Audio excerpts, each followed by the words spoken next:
વધુ એક મહત્વના સમાચાર આમ આદમી પાર્ટીની ગુજરાતમાં શાનદાર એન્ટ્રી થઈ છે અને સુરતમાં આમ આદમી પાર્ટીએ ખૂબ સારું પ્રદર્શન કરતા 27 બેઠકો ઉપર જીત હાંસલ કરી છે। ગુજરાતમાં નવી રાજનીતિની શરૂઆત થઈ છે। સુરતમાં આમ આદમી પાર્ટીએ વિરોધ પક્ષ તરીકે સ્થાન મેળવ્યું છે। આપ સંયોજક કેજરીવાલનો ભવ્ય રોડ શો યોજાશે। 26મી ફેબ્રુઆરીએ સુરતમાં રોડ શો યોજાવાનો છે, જેમાં દિલ્હીના મુખ્યપ્રધાન કેજરીવાલ પણ ઉપસ્થિત રહેશે। સુરતમાં આમ આદમી પાર્ટીએ ઝંપલાવ્યું હતું અને 27 બેઠકો ઉપર વિજય હાંસલ કર્યો છે। ગુજરાતમાં એક નવી રાજનીતિની શરૂઆત થઈ છે। કેજરીવાલે ગુજરાતની જનતાનો આભાર પણ માન્યો છે। आज अंगे વધુ વિગતો સાથે સંવાદદાતા સંજય મહંત જોડાયા છે ફોનલાઈન પર।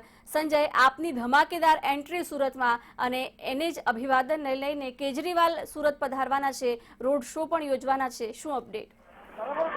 સુરત શહેરની વાત કરીએ તો સુરત શહેરના રાજકારણમાં ભૂકંપ જેવી સ્થિતિનું સર્જન થયું છે।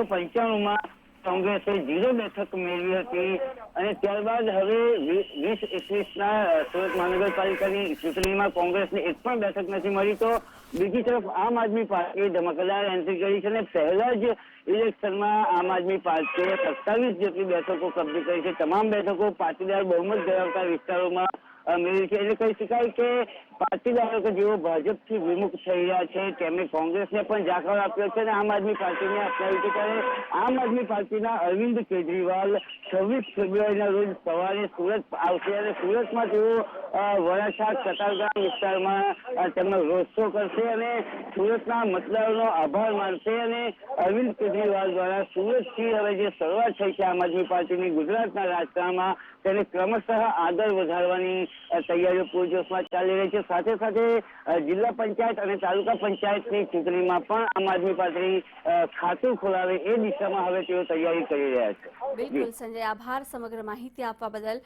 તો સુરતમાં જે પ્રકારે 27 બેઠકો ઉપર જીત હાંસલ કરી છે આમ આદમી પાર્ટીએ અને તેને જ લઈને ગુજરાતમાં નવી રાજનીતિની શરૂઆત કરાવવા બદલ ગુજરાતની જનતાનો પણ કેજરીવાલે આભાર માન્યો છે। તો બીજી તરફ આમ આદમી પાર્ટીના પ્રદેશ પ્રમુખ ગોપાલ ઇટાલિયાએ મંતવ્ય ન્યૂઝ સાથે ખાસ વાતચીત કરી, શું કહ્યું છે આવો સાંભળીએ।